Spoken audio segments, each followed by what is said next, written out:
Hello दोस्तों। आज हम सीखेंगे आईएफएमएस पोर्टल पर ई चालान कैसे बनाया जाता है। देखो, उत्तराखंड की वेबसाइट है, उस पर हम सीखेंगे कि कैसे हम ई चालान बना सकते हैं, क्योंकि हमने देखा होगा आजकल बैंक में ई चालान नहीं बन रहे हैं। ई चालान जो है ऑनलाइन बनाए जा रहे हैं। तो ये बहुत सारे जो ऑनलाइन फॉर्म्स आते हैं या कोई हमारे जो सरकारी पेमेंट होती हैं वो उनके सरकारी खाते में डालनी होती है, तो उसके लिए ई चालान क्रिएट करना होता है। तो उसका आसान तरीका मैं आपको स्टेप बाय स्टेप बताता हूँ कि कैसे हमें वहाँ, अगर हमारा अकाउंट नहीं भी है आईएफएमएस में, तो हम किस प्रकार से अपना अकाउंट बनाकर आसानी से जो है ई चालान खुद ही जनरेट कर सकते हैं और उसका पेमेंट भी खुद ही कर सकते हैं। इसके लिए सबसे पहले हमें क्या करना है, अपना ब्राउजर खोल लेना है और ब्राउजर में जो है आपको ifms.uk.gov.in टाइप कर देना है। और ये आईएफएमएस की जो साइट है वो आपको यहाँ पर खुल खुल के आ जाती है, आईएफएमएस उत्तराखंड की। अब इसमें आपको जो है सर्विस, देखो ई रिसिप्ट वाला ऑप्शन है, उसे आपको सेलेक्ट करना है। उसे सेलेक्ट करते ही आपको ई कोर्स दिखेगा। बिल्कुल यहाँ पर आपको ई कोर्स पर क्लिक कर लेना है।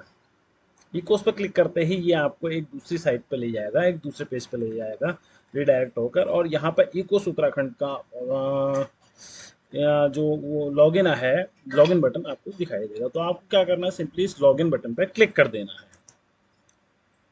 अब देखिए, क्लिक करने के बाद हमें क्या करना है, देखो हमारा आईडी इसमें हो भी सकता है, नहीं भी हो सकता है। तो आपको सबसे पहले अपनी आईडी क्रिएट करनी है। अगर आपने आईडी क्रिएट कर ली है तो अब तो आप सीधे सीधे ई कोर्स पर लॉगिन कर सकते हैं।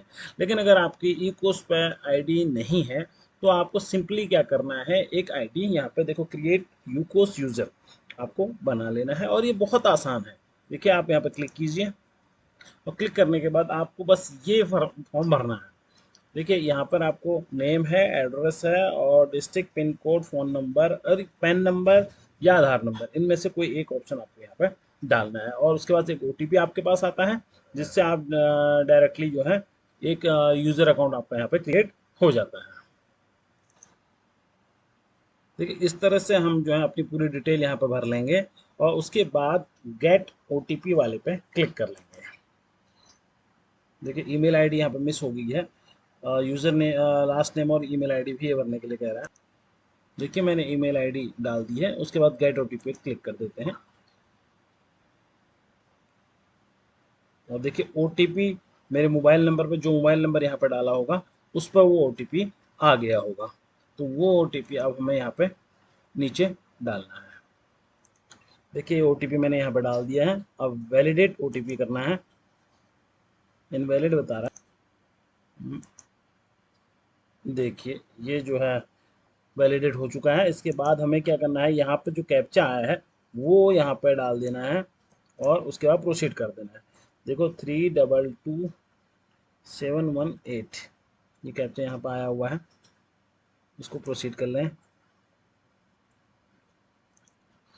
देखिए, अब ये यहाँ पे कह रहा है you are successfully registered with e challan Uttarakhand and user ID and password has been send to your registered mobile number. तो यूज़र आईडी और पासवर्ड जो हमारे यहाँ पे मोबाइल नंबर हमने डाला हुआ है, उस रजिस्टर्ड मोबाइल नंबर पर हमको सेंड कर दिया गया है। तो यहाँ पर इतना ही हमारे प्रोसेस है, सिंपल सा ये प्रोसेस है रजिस्टर करने का। अब हम सिंपली इसे लॉगिन कर लेंगे, क्योंकि हमारा जो यूज़र आईडी और पासवर्ड है वो हमारे मोबाइल पर आ चुका है। इसे क्लोज कर लेंगे और यहाँ हम अपना लॉगिन आईडी और यहाँ पर हम अपना पासवर्ड डाल देंगे। देखिए, अब हमने अपना यूज़र आईडी और पासवर्ड यहाँ पर डाल दिया है। अब इसको हम सिंपली हम क्या करेंगे, साइन इन पर क्लिक कर देंगे। कैप्चा गलत हो रहा है। जैसे हम लॉगिन करेंगे तो लॉगिन करने के बाद हमको ये पेज दिखाई देगा और यहाँ पर हमें क्या करना है, अपना जो पासवर्ड है वो चेंज कर लेना है।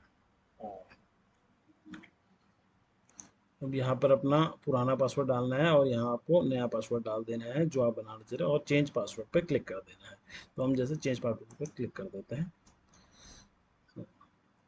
ये चालान पासवर्ड है सक्सेसफुली चेंज हो गया। चेंज हो गया। अब हम क्या करते हैं, लॉगिन के लिए फिर से चले जाते हैं, लॉगिन कर लेते हैं। यहाँ पे बैक टू लॉगिन पे क्लिक कर देना है। अब फिर से हमारा लॉगिन पेज आ चुका है। तो यहाँ पर हम क्या करेंगे, जैसे यहाँ पर अपना यूज़र आईडी डालेंगे और पासवर्ड डालेंगे और ये कैप्चा डाल के साइन इन कर लेंगे। जैसे ही हम लॉगिन करेंगे तो इस तरह का पेज हमको यहाँ पे दिखाई देगा। तो अब इसके बाद हमें क्या करना है कि हमें जैसे कोई भी वो बनाना है, चालान बनाना है, तो हम रिसिप्ट एंट्री पे जाएंगे। अब रिसिप्ट एंट्री पे हम गए तो मान लीजिए जैसे अभी हाल ही में कुछ पोस्टर आई थी, तो उसमें एक आयुर्वेद के कुछ पोस्टर आए हुए हैं, तो हम उसी का एक चालान बनाकर आपको दिखा देते हैं कि किस तरह से चालान बनेगा। तो हम यहाँ से हम क्या करेंगे, डिपार्टमेंट सेलेक्ट कर लेंगे। आयुष में, आयुष डायरेक्टरेट में आए हुए हैं। अब देखिए इसके लिए भी मैं आपको एक चीज़ दिखा दूँ। देखिए जैसे कि आयुर्वेद विभाग में एक विज्ञप्ति आ रखी है फार्मासिस्ट की, तो इसमें देखो ई चालान मांगा हुआ है। तो ये ई चालान हम कैसे भरेंगे, यहाँ पर चयन प्रक्रिया हो गई। देखिए ये शुल्क है, ई चालान के माध्यम से 150 रुपये का आपको बनना है। लेखा शीर्षक यहाँ पे दिए हुए हैं, तो हम देखिए इसी लेखा शीर्षक के अकॉर्डिंग हम यहाँ पर एक ई चालान बनाएंगे। तो जैसे ही हमने यहाँ देखा डायरेक्टेड ये डिपार्टमेंट सेलेक्ट कर लिया, उसके बाद हम यहाँ पे देखिए यहाँ पे सेलेक्ट कर लीजिए, आपको डायरेक्टेड आयुर्वेदम यूनानी देहरादून साइबर, और सर्विसेज में हम यहाँ पे सेलेक्ट कर लेंगे आपका मेडिकल एंड पब्लिक हेल्थ। ठीक है, उसके बाद हम कंटिन्यू पे क्लिक करेंगे। देखिए हमें अब एक कोड यहाँ पे देखना है कि कौन सा कोड यहाँ पे होगा। अब हम यहाँ पे देख लेते हैं, हमारा जो लिखा शीर्षक है 0210 फिर 01, यानी 021001 800 वाला हमें देखना है। तो यहाँ हम देख लेते हैं 021001 देखो ये हमें यहाँ पे दिख गया है। ये वाला ही कोड है जो हमें डालना है। देखो आयुर्वेदिक भी यहाँ पे लिखा हुआ है, तो हम इसे क्लिक कर लेंगे। क्लिक करने के बाद एक बार फिर से आप ये देख लीजिए 80010 वाला है कोड, वही वाला कोड हमें डालना है, ये ध्यान रखना पड़ेगा। तो उसके बाद यहाँ पे हम इसे ऐड सर्विस में डाल देंगे। ठीक है,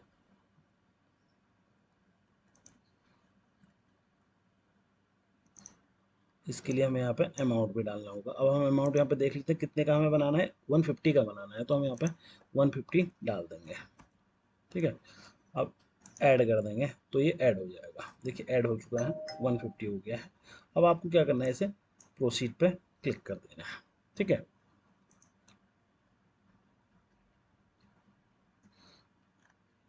देखो अब यहाँ पे देखो जो भी जमा करने वाला है उसका नाम यहाँ पर आ जाएगा, वो आप यहाँ पे लिख देंगे, और पर्पस जो भी है वो आप यहाँ पे लिख सकते हैं। और अगर आपको चेंज करना है तो आप यहाँ पे चेंज भी कर सकते हैं, यानी कि आप किसी और का भी यहाँ पे बना सकते हैं, उसका नाम यहाँ पे डाल सकते हैं। यहाँ पे चेंज पे ऑप्शन पे क्लिक करने के बाद आप जो है यहाँ पर डिपोजिटी का नाम डाल देंगे, उसका एड्रेस डाल देंगे, उसका मोबाइल नंबर डाल देंगे।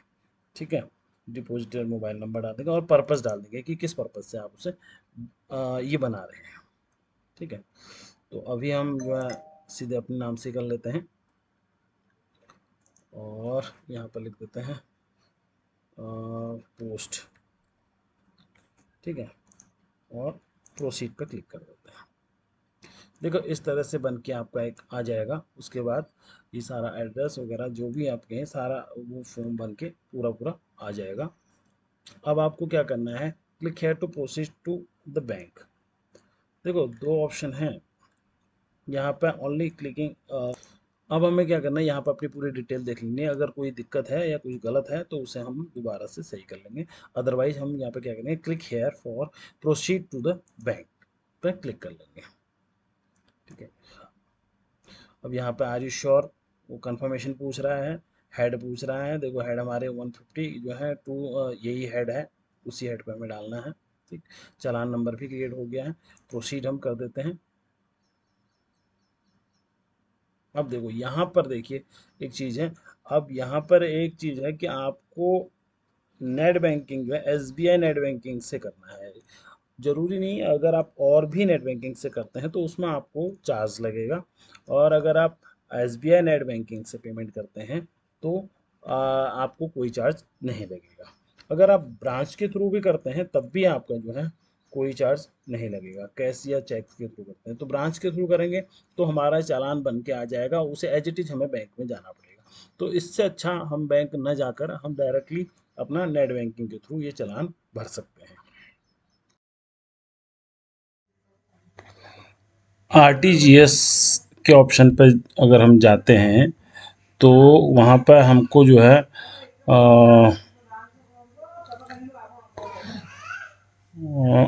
ये देखिए इस तरह का ऑप्शन आता है और उसे हमें कंफर्म कर लेना है। और यहाँ पर हमें फिर हाँ, इसे फिर से हमें कंफर्म बटन पर क्लिक कर देना है। जैसे हम कंफर्म पर क्लिक कर देंगे तो ये दिन देखिए, ये साइड में टाइम दे रखा है, ये ट्रांजेक्शन को जो है विद इन इस टाइम के अंदर हमें कंप्लीट करना होता है। लेकिन क्योंकि अभी इसमें आरटीजीएस का ऑप्शन अभी पूरी तरह कंप्लीट हुआ नहीं है तो ये कंप्लीट हो नहीं पाएगा, बस आपको प्रिंट कर लेना पड़ेगा ये फॉर्म। या तो फिर आप डायरेक्टली क्या कर सकते हैं, ऑफलाइन चालान भी बना सकते हैं, जिसमें आप को क्या करना है कि जो नेक्स्ट कैश वाला ऑप्शन है उस पर आप चले जाके अपना चालान बना सकते हैं। और यहाँ पर अगर होता है तो यहाँ पर आप डाउनलोड भी कर सकते हैं। तो ये मल्टीपल ऑप्शन आपको देता है अपना चालान को बनाने के लिए। देखिए हम वापस अपने पेज पर आ गए हैं और यहाँ पर हमें शो हो रहा है कि your payment status is pending for payment. तो हम दोबारा से जो है मेन पेज में जाकर अपना पेमेंट कर सकते हैं। तो नेट बैंकिंग अभी मुझे पेमेंट करना नहीं है। अगर आप को पेमेंट करना है तो डायरेक्टली आप नेट बैंकिंग से पेमेंट कर सकते हैं। तो हम मेन पेज पे चलते हैं। अब यहाँ पे देखो ये पेंडिंग है मेरा अभी। अगर आपका पेमेंट हो जाता है तो आप यहाँ से चालान को डायरेक्टली डाउनलोड कर सकते हैं और उसे सबमिट कर सकते हैं वहाँ पर। और अगर आप ट्रेजरी या आप बैंक से करना चाहते हैं तो विद इन 48 आवर आपको वहाँ पर वो जनरेट करना पड़ेगा। अगर आप पेमेंट वहाँ पर कर देते हैं तो 48 आवर में आपका यहाँ पर भी जनरेट हो जाएगा, ऑनलाइन भी जनरेट हो जाएगा। तो ये आसान तरीका है, आसानी से आप गवर्नमेंट के खाते में जो है पैसा घर बैठे बैठे जमा कर सकते हैं। थैंक्स।